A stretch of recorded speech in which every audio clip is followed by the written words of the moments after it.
ओम नमः शिवाय। साथियों, आज के इस ज्योतिषीय कार्यक्रम में आप सभी का हार्दिक स्वागत है। आज हम एक ऐसे महत्वपूर्ण मुद्दे पर चर्चा करेंगे जो कि हर व्यक्ति के जीवन में घटित होता है।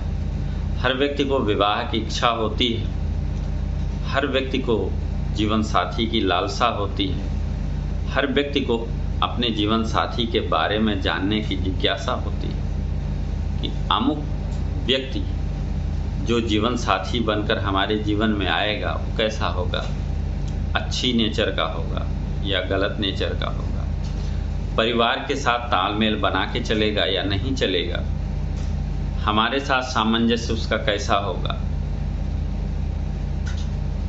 किस कुल खानदान से होगा। ये सारी चीज़ें व्यक्ति को परेशान करती रहती हैं।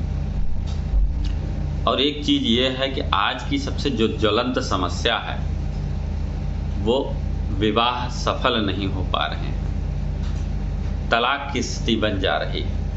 आखिर इसका कारण क्या है? कहते हैं कि 28 गुण मिल रहे थे फिर भी तलाक हो गया। गुरुजी ने 28 गुण मिला के दिया था, लेकिन तलाक क्यों हो गया? तलाक होने के लिए केवल गुण का मिलान होना जरूरी नहीं है, विवाह के समय केवल गुण का मिलान होना जरूरी नहीं है, बल्कि कई सारी चीज़ों की चर्चा करनी चाहिए, कई सारी चीज़ों की तरफ ध्यान देना चाहिए। जैसे कि जो कुंडली है जीवन साथी की, उसमें लग्न की स्थिति क्या है, पंचम की स्थिति क्या है, सप्तम की स्थिति क्या है, नवम की स्थिति क्या है, ये सारी चीज़ें डिपेंड करती हैं कि आपका विवाह सफल होगा कि नहीं होगा। द्वितीय भाव जो कि कुटुंब का भाव होता है, उसकी स्थिति क्या है। इन सारी चीज़ों पे आज हम लोग चर्चा करेंगे। उसके पहले जो मित्र इस कार्यक्रम को पहली बार देख रहे हैं, कृपया इस चैनल को सब्सक्राइब करने का अभी उचित समय है और बेल आइकन बटन भी ज़रूर दबा लें, क्योंकि इस तरह की जो वीडियो है, इस तरह के जो कार्यक्रम हैं, इस चैनल पे मिलते रहेंगे आप लोगों को। तो सबसे पहले हम लोग जानेंगे कि कुंडली है क्या, क्योंकि कुंडली के माध्यम से ही हम सब कुछ जानते हैं, हम सब कुछ जानने का प्रयास करते हैं।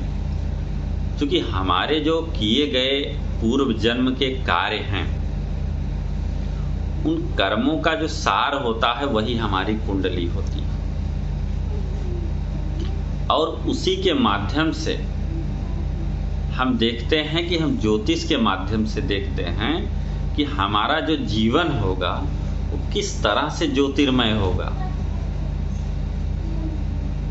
और उसको जानने के लिए सबसे पहले हम अपने आत्मा के कारक ग्रह यानी कि सूर्य को जानेंगे, क्योंकि सूर्य हमारी आत्मा का कारक है और हमारी इंद्रियों पर उसका कंट्रोल होता है।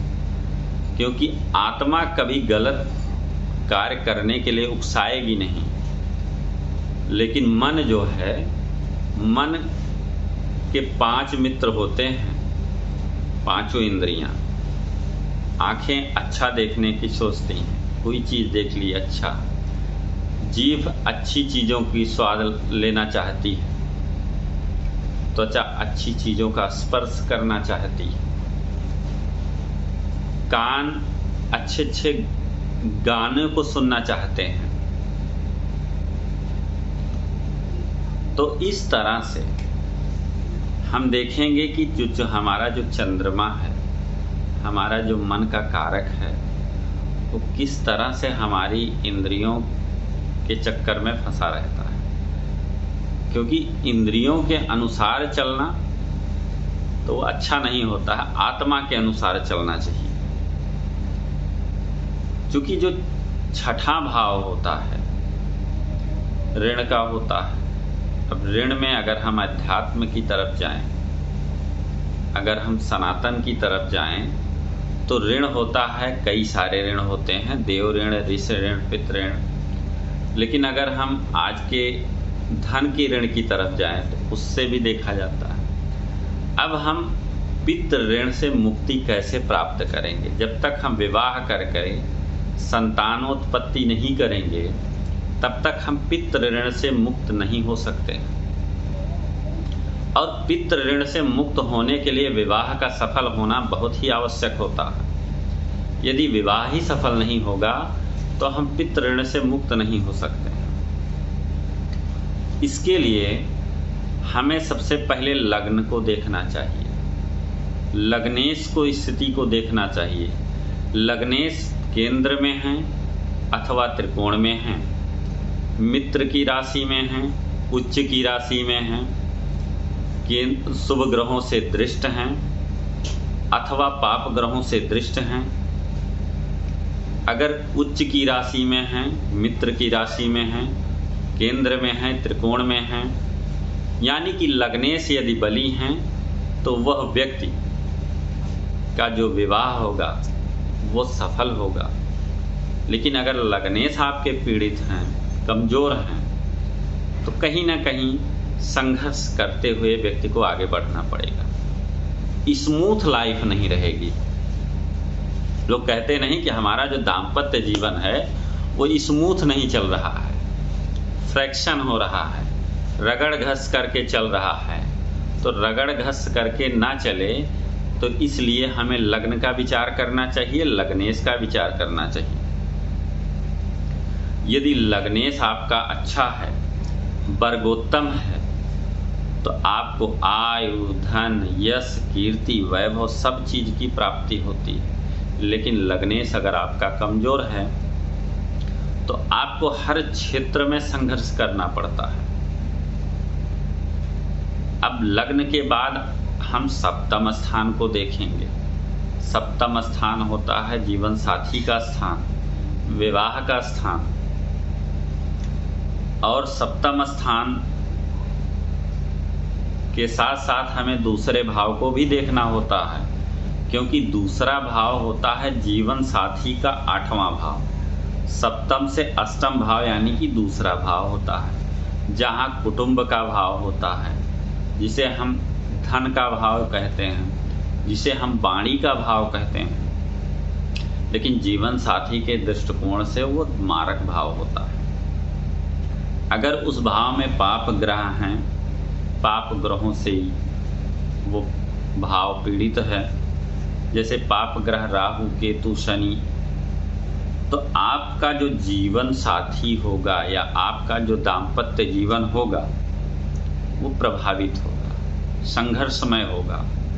लेकिन अगर शुभ ग्रहों से युक्त होगा, शुभ ग्रहों से दृष्ट होगा या शुभ ग्रहों के प्रभाव में होगा, तो जो आपका दाम्पत्य होगा वो स्मूथली चलेगा, आपके परिवार से अच्छा तालमेल बना के चलेगा, वाणी के साथ उसका अच्छा वो रहेगा।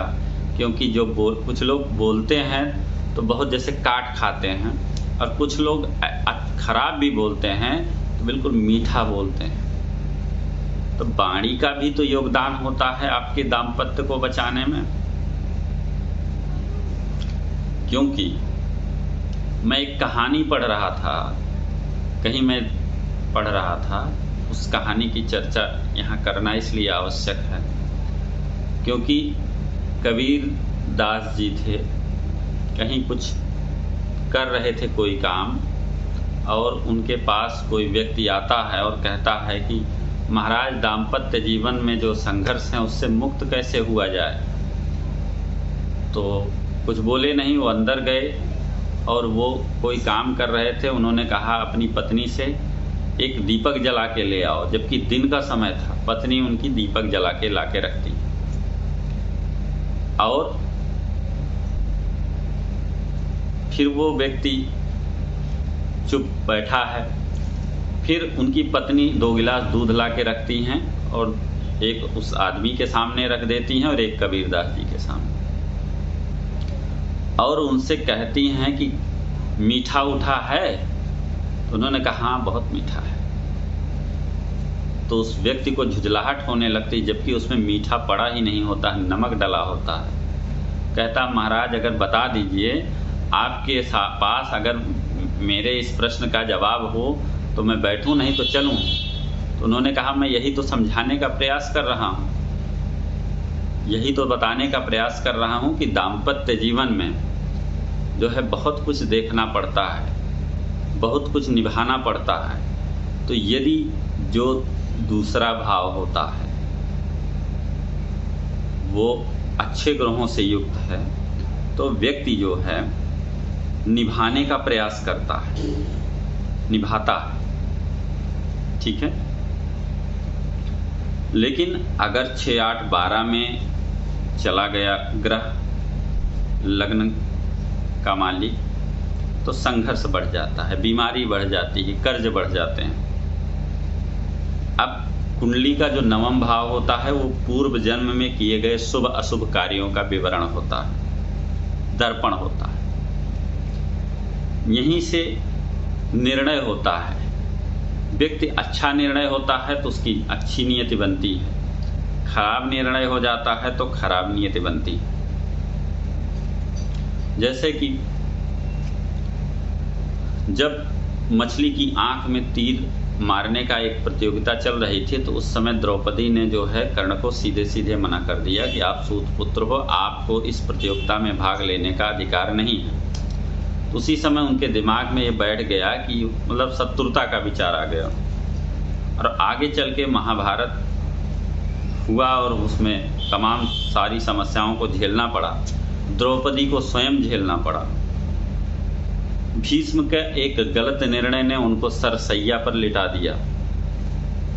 तो चूंकि छठा भाव निर्णय लेने का होता है, निर्णय लेने की क्षमता होती है, और जिसके अंदर निर्णय लेने की क्षमता होती है वही अच्छा, उसकी नियति अच्छी होती है। पांचवा भाव होता है सूक्ष्म निर्णय का, और पांचवें भाव पर यदि शनि, राहु और केतु की दृष्टि हो या उनसे संबंध हो तो व्यक्ति जो निर्णय लेता है वो अच्छा निर्णय नहीं ले पाता है, और यदि अच्छा निर्णय नहीं लेगा तो परिणाम भी अच्छे नहीं होते। अब अगर हम सप्तम भाव की चर्चा करें, D9 की बात करें, सप्तम भाव को हम लग्न कुंडली में भी देखेंगे और D9 यानी कि नवांश कुंडली में भी देखेंगे। यदि लग्न में ग्रहों की स्थिति अच्छी है, नवांश में खराब हो जा रही है तो विवाह संघर्षमय होगा। यदि लग्न में नहीं अच्छी है ग्रहों की स्थिति और नवांश में अच्छी है तो विवाह अच्छा होगा। अब जो नवांश होते हैं उन नवांश में कई सारे नवांश होते हैं, उनको भी देखने की ज़रूरत होती है। देव नवांश, नर नवांश, राक्षस नवांश। अब जो देव नवांश होता है उसमें कोई भी बच्चा जब जन्म लेगा तो दिव्य होगा, पुण्यकारी होगा, परोपकारी होगा। और जो नर नवांश होता है वो उसमें मेहनत करके आगे बढ़ता है, जीवन सुधार लेता है। लेकिन जो राक्षस नवांश में जो बालक जन्म लेता है वो किसी कुसंग में पड़ने के बाद उसके अंदर राक्षसी गुण जो है उभर कर आने लगते हैं। तो इन सारी चीज़ों को भी हमें देखना चाहिए कि पंचम भाव नवांश को भी देखना चाहिए। अब मन का भाव होता है चतुर्थ भाव। अब चतुर्थ भाव में ये चतुर्थ भाव का जो स्वामी होते हैं चंद्रमा होते हैं, या चतुर्थ भाव सुख का भी भाव होता है तो शुक्र को भी वहाँ से देख लेते हैं। तो यदि पाप प्रभाव है चतुर्थ भाव पे तो दूसरे के बस में निर्णय लेता है व्यक्ति। यदि शुभ ग्रहों का प्रभाव है, गुरु का प्रभाव है तो निर्णय पर अडिग रहता है। बुध का प्रभाव है तो निर्णय टिका रहेगा। अब नवम भाव संतान की संतान का होता है। तो इन सारी चीज़ों को देखना चाहिए, और अगर वर्गोत्तम ग्रह हैं तब भी अच्छा माना जाएगा। लेकिन इन सारी चीज़ों को देखने के साथ साथ हमें आने वाले समय में महादशा और अंतरदशा को भी देखना चाहिए कि अमुक व्यक्ति की कुंडली में कौन से ग्रहों की अंतर्दशा या महादशा आ रही है, आगे चल के हाँ उनके जीवन में संघर्ष कराएगी। कुछ लोग कहते हैं नाड़ी दोष की भी चर्चा होती है, तो कुछ लोग कहते हैं नाड़ी दोष हमारे ऊपर तो होता नहीं है। तो ऐसा नहीं है कि किसी को प्रभावित नहीं करता है। कुछ ऐसी राशियां होती हैं जिन पर ये दोष कम लगता है, जैसे कर्क, वृश्चिक और मीन, क्योंकि इनके जो नक्षत्र होते हैं वो गंडमूल नक्षत्र होते हैं, ये ब्राह्मण राशियां होती हैं, तो इन पर कम प्रभाव पड़ता है। लेकिन अगर प्रभाव पड़ा तो किस पर पड़ेगा? संतान पर और स्वास्थ्य पर। लेकिन आज का जो समय है, कुछ लोग प्रेम विवाह भी कर लेते हैं, भाग करके विवाह कर लेते हैं। लोग कहेंगे कि उनका क्या होता होगा। तो अगर ऐसी स्थिति बन रही है जीवन में तो कर लें, ठीक है, लेकिन उसके लिए कुछ उपाय जरूर कर लेने चाहिए। जैसे आपको बिल्कुल नहीं पता है तो कम से कम 1.25 लाख महामृत्युंजय का जप कर लेना चाहिए, और महामृत्युंजय के जप के साथ साथ उसकी आहुति भी करनी चाहिए।